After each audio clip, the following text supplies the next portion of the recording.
warding mission there, but doesn't end up going down. Able to back himself out with a TP. I'll slow down now. Yao's going to fire up some camps.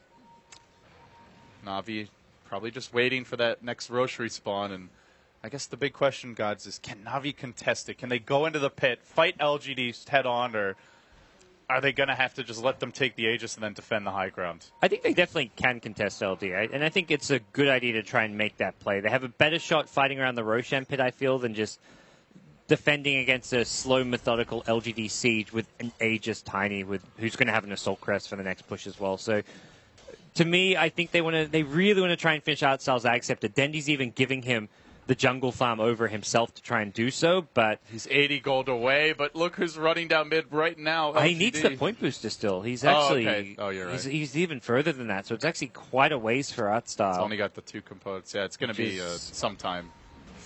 I don't know if he's going to have it before probably the next not. push. Yeah, not for the next Roshan for sure. It feels like it's a key item with the triple BKB. They just can't. I feel like Na'Vi. This is the time for not even about taking chances, but making a play happen. I think sitting back here is going to be a mistake for Na'Vi. They need to get active, use their smokes, and find some kills. Well, hard to smoke gank when LGD are just hugging their tier 2 mid. LGD is an incredibly hard team just in general to smoke against because you always know they're going to be grouped up. Like, that's the thing. It's like you're not finding a solo pick-off, like a Secret S team where, like, Arteezy is always often solo split pushing and playing kind of deep. With LGD, you're just like, they're grouped as 5. If we smoke, we're going to have to 5v5. Do we want to 5v5? And Navi's probably saying not really. And even if they're spread out, it's never like, it's either because they have an idea that it's safe. Like if they see a couple of Na'Vi heroes and they split push with the Tiny Wisp, or they're not really that far away. They're all in the same general area of the map. I mean, yeah, and this dates back, even to when they were playing in G League Season 2. They're 5-manning Ancients right now, and they see heroes on the map. They have vision of Na'Vi towards the bottom lane, although Na'Vi will deny them some of that vision now, but LGD were just grouped up as 5 killing Ancients. Now they'll split up a little, but even like when they split up, they're still very much in a kind of similar quadrant of the map. All about the next Roshan now. Here's Na'Vi looking like they may want to make their play. They get a ward up. Suniko surging forward right now. Dire Vision doesn't actually see him just yet, but he's going to walk up the hill. There's a dust here. The gem is a little bit farther to the north. Xiaowei not in position. Suniko gets eyes out for Na'Vi, but do they know that everybody else is waiting up the hill? Na'Vi thinking they might want to go, but they just want somebody a little more isolated as a target.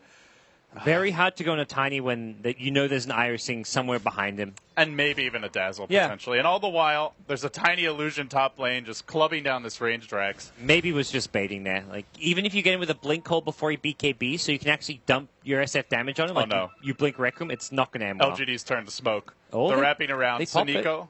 He's got a gem. He does not want to lose this. Oh, no. He's got the TP out, but he hasn't moved just yet. Where's their Dazzle's not here. They have a dust, but they didn't know he was exactly there. The Dazzle backs off.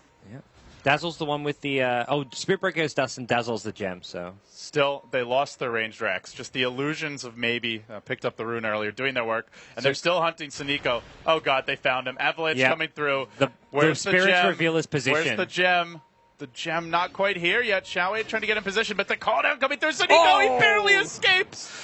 Oh, that is so important there. Xiaowei was positioned very far back and defensively because he doesn't want to get jumped because he needs to make sure he gets Graves off in this fight if needed. So it feels like they need to give the gem... Yeah, they gave the gem just now to Yao. If Yao had the gem there, Suniko would have been easy pickings. Oh, God. Would he ever? They're going to go for the Roche contest. They're going to be drop too late, quickly here. Here comes Na'Vi on the rotation. Avosh jumps in, but already the Aegis picked up by Sylar, who's going to grab it. Yao tanking in the pit, clubbing for all his work, but not doing a whole hell of a lot. Sylar comes back for round 2. Now he BKBs, and Maybe's there. Welcome to the bash zone. He jumps in, delivers the toss. It's 3 dead. Almost every core cleaned up. And Suniko in a headlong retreat. He's got no TP. This time he will lose the gem. It's 4 down. Aegis was popped at a bare minimum, and they did manage to snag the cheese for Dendy. But what does it matter? LGD in through the bottom lane. Ranged Rax dropping and dead. That's already 1.5, and they'll be looking for more. They, relocate maybe back. That's going to delay the push a little bit. But Sylar's in now. It's his turn to work on buildings. Slightly slower going. but it looks like he'll get it nonetheless as Havost is zoned back by a missile. No buyback outside of the Queen of Pain, and hell, even if they have 5 gods, it just feels like they are totally outmatched when it comes to the damage department. LGD wrapping on mid, looking for the Megas. They want the GG here. It'll be another point for them if they can grab it up to 12 with a chance at grabbing 3 more and going up to 14 if they can win game 2. There's the buyback. The last hold for Na'Vi. They don't want to give this one up just yet. In comes another strike focusing on Dendy. BKB from Yowie charges forward. He gets another kill. Havost just gets wrecked. BKB's far too late. Wouldn't have mattered. And Na'Vi absolutely trucked, demolished, utterly destroyed by LGD. I mean, just look at the graph. It was close up until the 25-minute mark, almost dead even. And then just the plummet as LGD grab objective after objective and cruise to victory. Yeah, LGD's mid-game is just so scary to deal with. You know they're going to be grouped up, but there's still... You can't really easily split push them, especially when they go for this I.O Tiny. They had so much catch potential. Yao's Spirit Breaker was charging all over the map.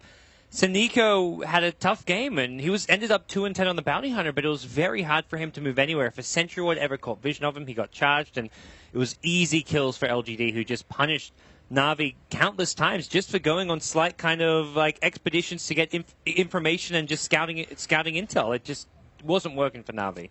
With this loss, Na'Vi at best can scrape out a tie here. They would have 4 points, and even with a win in their last match, God, seems like they're very likely going to the lower bracket, and it's going to be a tough run from there. But, well, to talk more about those scenarios as well as what we can expect to see in Game 2, we're going to hand it off to the analysts. Thank you very much. Just we're back here after Game 1 between these two teams.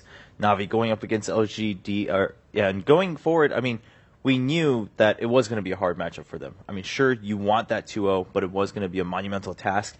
They didn't get to pull out the first game, but up to the midpoint, I mean, it looked like it could go pretty even. Na'Vi was putting up a good fight.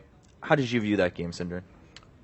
It was just the same kind of problem that we saw, I think, was against Secret yesterday, where, again, they actually, their laning stage in their early game, their aggression that they're known for, they actually pull it off really well. Once again, they get ahead in the game, and then you get to the mid game and you're like, okay, so what's the actual game plan here? How are you going to win? I mean, it's unfortunate that they can keep playing. I feel like some of the strongest early game that we see in the tournament, like they seem to consistently be doing well early and convert it to so few victories. It's a flaw in their game plan or in their leadership or in their shot calling or whatnot in that mid game. And once again, if they don't solve that problem, then it doesn't matter how well they play in the early game. I would assume they have identified the problem themselves, but being able to fix that so short notice with the playstyle that they have might be a really hard task. Ben, what about you? What do you think about LGD on the other hand? I mean, just going forward, do you really think just more and more every day they're proving time and time again that they really can be a competing champion for TI5? Well, this one was a little difficult just because they used almost the exact same lineup that they used versus Secret, which I thought was really smart, by the way, because they were playing while Na'Vi was playing, so there's no way Na'Vi had a chance to watch that game because they were in a pretty long 2-game series. Yeah. So if they used the exact same thing, they have no idea what Secret did. They have no idea how exactly they played it and how they utilized it to win the game. But overall, it's pretty much showcases LGD's strength of laning isn't their most important, although maybe proved us wrong with the Leshrac. I think their mid-game decision-making and always being S5 and, really utilizing the potential of their lineup. Like, the Disruptor didn't really do that much just because, like, people died, blink, and then just people got destroyed really quickly. And you can glimpse, but it still takes a second for them to glimpse back, and they didn't really have a good counter to LGD's game plan. And of course, their plan of victory is just way more solid. It's like, we're going to farm way more than you with the Gyro and a Tiny, and then we have higher mobility with the Wisp and the Tiny. So it's the pressure's always on the other team, or else they're going to lose out as the game goes 30-40. Winter, if we look back at the draft phase, I mean, at the very end, you were talking about, well, they need someone to start the fight. Spiritbreaker was a great round out for that. But overall, do you think just the Wisp Tiny, something that teams really should put on their spotlight when they're drafting against LGD? I think against the Wisp Tiny, like what Ben mentioned, with the addition of the Gyro as well, it's a huge problem. They are very strong in the early game, and very strong in the late game as well. And in the early game, if you don't do well, or even if you do well against like what Na'Vi, they did well, but later into the game, they got picked off way too many times with the relocate and the charge, and they give away kills, which is really bad since their lineup doesn't fare as well as what LGD had. So Na'Vi had a lineup which has you have less room for error, I would say. Whereas LGD has more room for error, and they have much stronger heroes in the overall in general throughout the game as well. So it's really hard for Navi to win if they make mistakes. Like their job just doesn't allow mistakes to happen. All right, well, we'll be taking a quick look at the final moments here in Game 1 as we continue to talk about scenarios for Navi specifically. Obviously, LGD looking really strong. At the very least, they'll probably end up second in Group A. But for Navi, assuming they do go down to the lower bracket, how much do you think they have a chance of lasting that out and maybe putting up a fight in the best-of series coming up later? I think the first point is they need to reduce, they need to reduce the amount of mistakes they've been making and have better execution in general. And like the team play is sometimes we see they're not on the same page, they're not together, unlike LGD, which is always they're on the same page. They're moving as a unit, they're playing much more like a team. Navi seems like at moments they are divided in their decisions. So someone goes in too early or someone is out too far in the map and gets caught. They're not playing as a team as well as I would hope for. Yesterday we were discussing how overall in TI5 we look at the top 8, bottom 8, and then you guys said there's probably a bigger difference between the bottom 4 and then the third quarter, I guess you could say, from the top down, right, for 8th through 12th. Where do you think Navi falls in on that? Again, I mean, a lot of these problems when we talk about it always seems to come down to those teams on the bottom half, they don't know how to close out games. They all have that early aggression, they have those mechanics to be able to carry through, but they don't have a long-term plan in how to close out games. Where does Navi kind of fall in that position? I think their weakness of ending games, they're still going to be able to bully the weaker teams enough in the early game that they will get a big enough lead that it won't matter. So I think right now I'd probably place them 9th to 12th, and then the 13th to 16th teams will just, their early game will be too weak, and Navi will just abuse that and get a 15k gold lead, at which point they should be comfortable enough with pushing high ground. Okay. Now, LGD, of course, we saw the match then against Secret, where they did tie 1-1, and that was a pretty good showcase. Overall, do you think LGD, other than now and then focusing too much on the late game and maybe getting a little bit too worried about covering all their bases, would you say they're well-rounded enough to be called kind of, the other contender? Because Secret, that was the thing, right? It was their drafts are good, and sure, they might give up a little bit in the early game, but they always know how to come back from a game, and they always know how to close it out when the chance is given. Ben, LGD, would you rank kind of pretty much in the same rank if we were looking at, let's say, the aspects of a hexagon? Would you say they're pretty much well-rounded on all sides?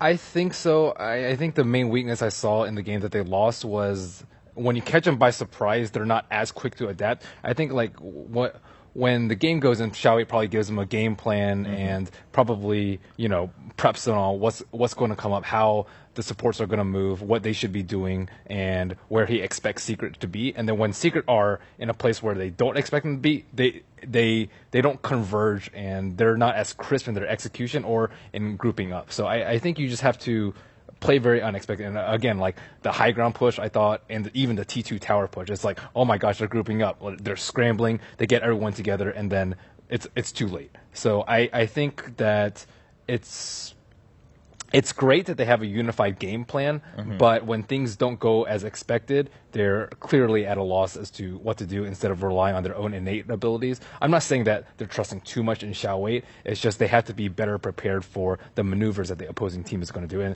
this game, they didn't really feel like they were pressured. It's okay, yeah, we're behind in the early game, but we're very comfortable. We have the late game. We can just get 1 or 2 big team fights, which we will win with the relocate, and then get Aegis, and then just close out the game from there. And that's a pretty solid, concise game plan, which I don't think they were thrown off at any point during the game. Yeah, you mentioned Xiaowei. Of course, we saw his story coming in. Of course, pretty unique story there too.